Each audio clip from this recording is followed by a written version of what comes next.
굿모닝 행정학 진행하는 여러분의 영디 최영입니다. 자, 우리 오늘 32일 남았습니다. 23년 공무원 7급 8번부터 11번까지의 문제를 볼 거고요. 뭐 중간중간에 좀 에이, 이 정도까지 볼 필요는 없을 것 같은데 싶은 문제들이 없진 않지만 뭐 앞에 것처럼 완전히 우리의 시험 경향과 벗어나기 때문에 문제를 안 푸는 건 없을 거예요. 그래서 뒤에 있는 문제는 차근차근 풀 거고요. 해설지 다 있는 거 알고 계시죠? 확인해 주세요.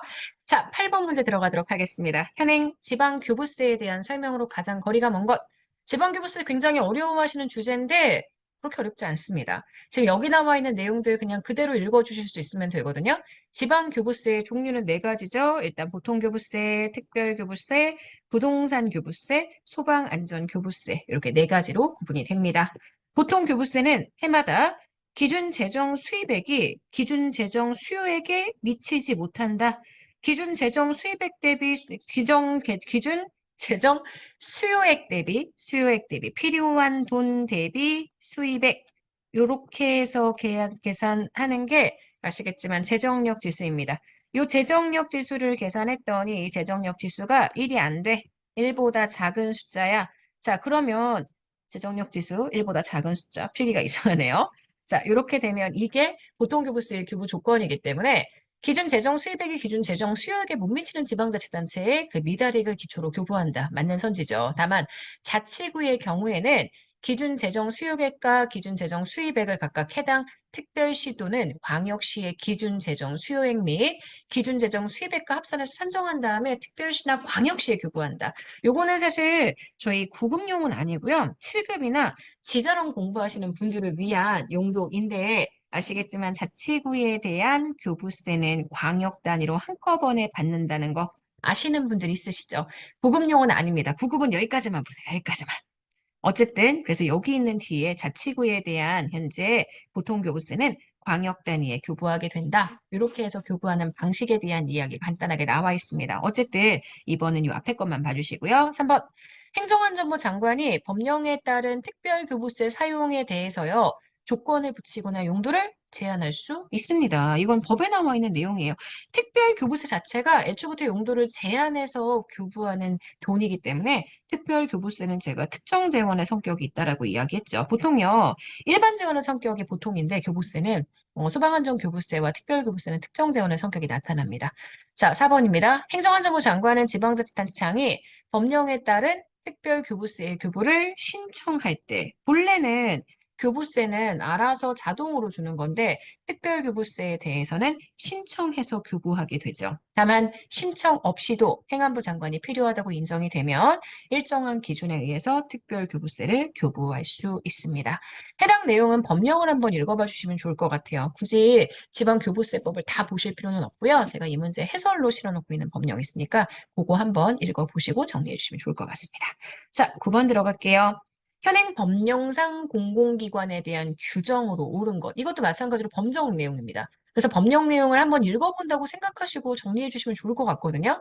자, 공기업과 준정부 기관의 지정 기준. 이거는 뭐 개정되고 너무 중요한 거니까 알고 계시죠? 직원 정원 300, 총 수입액 200억, 자산 규모는 30억. 요거 이상인 경우에 공기업과 준정부 기관의 지정이 가능합니다. 그래서 1번 요건 틀렸고요. 요거는 정말 반드시 암기하셔야 되는 공공기관 지정 기준이죠. 자, 기획재정부 장관은 총 수입액 중에 자체 수입액이 차지하는 비중이 대통령령으로 정하는 기준 이상 전체 총 수입액의 50% 이상을 차지하게 되면 이게 공기업 지정 조건이죠. 공기업이 아닌 공공기관은 준정부 기관으로 지정합니다. 그러니까 원래 이게 먼저죠. 공기업과 준정부 기관의 조건을 먼저 보고 이 조건에 해당하는 애들 중에서 총 수입액이 자체 수입액에서 50% 이상이 된다. 그러면 공기업으로 지정을 하고 공기업이 아닌 애들을 준정부 기관으로 지정을 합니다. 그래서 2번이 맞는 선지예요. 3번입니다. 기획재정부 장관이 필요한 경우 구성원들 간의 상호 간의 상호 부족, 복리 증진, 권익 향상, 영업 질서 유지 이런 것들을 목적으로 설립된 기관이라고 이야기한다면 이거는 뭔가 수익 창출을 위한 기업적 성격이 아닙니다. 이런 경우에는 공공기관 지정이 불가하고요. 4번 기획재정부 장관은 기타 공공기관의 일부만 세분해서 공공기관으로 지정할 수 있습니다. 이게 실제 제가 법령에도 나왔지만 기관의 성격이나 업무의 특성 고려해서 지정하는 방법이기 때문에 요거 X입니다. 이 두 가지는 법령을 한번 확인해 보시되 뭐 굳이 보실 것까지는 없습니다. 국어원에 있는 문제 역시 그냥 가볍게 넘어가시면 될 것 같은데 이 두 개 지금 문제에 나와 있는 1번 선지와 2번 선지 이 두 개는 좀 내용을 봐주면 좋겠다라는 생각으로 풀었으니까 한 번 더 확인해 주세요. 자, 10번입니다. 카플라가 노턴의 BSC 얘기 나와 있죠. BSC의 네 가지 관점의 성과지표 너무너무 중요합니다. 고객 관점에서 의사결정 과정의 시민 참여. 틀렸죠. 의사결정 과정의 시민 참여는 내부 프로세스. 그래서 국민들의 참여 의사결정 과정에서 얼마나 소통적인 의사결정이 발생했는지 이런 건 다 제가 내부 프로세스 관점이라고 얘기를 했고요.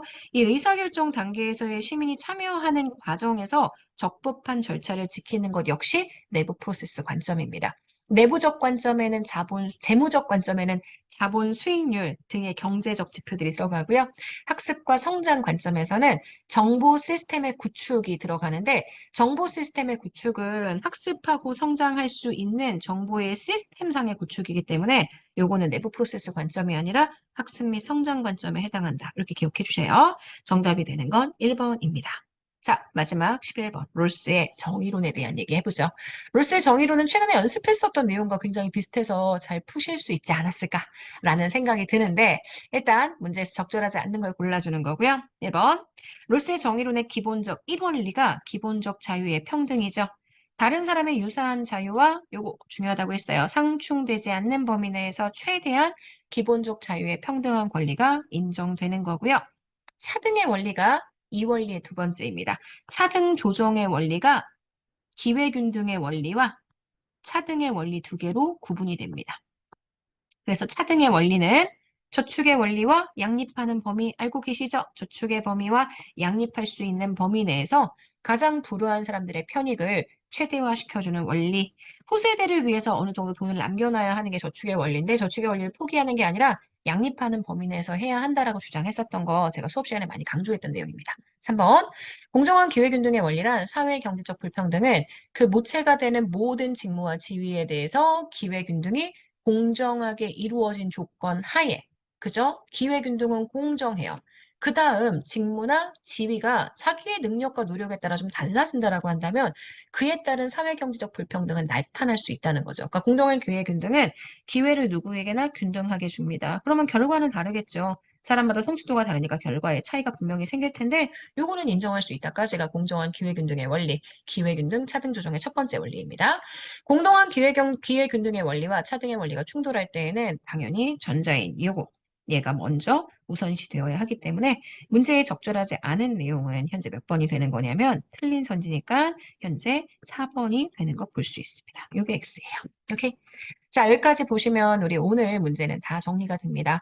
OX 좀 잘 써달라고 얘기하시는 분들이 간혹 있으시던데 여러분 해설지가 다 있어요. 해설지 내용 꼭 참고해 주시고 이것만 보시는 건 절대 공부에 효과적인 방법이 아닙니다. 요거는 가벼운 느낌으로 좀 정리해 주시고 당연히 저랑 해설 강의 진행하기 전에 여러분들이 먼저 한번 풀어보시고 정리해 주시는 게 좋습니다. 오케이?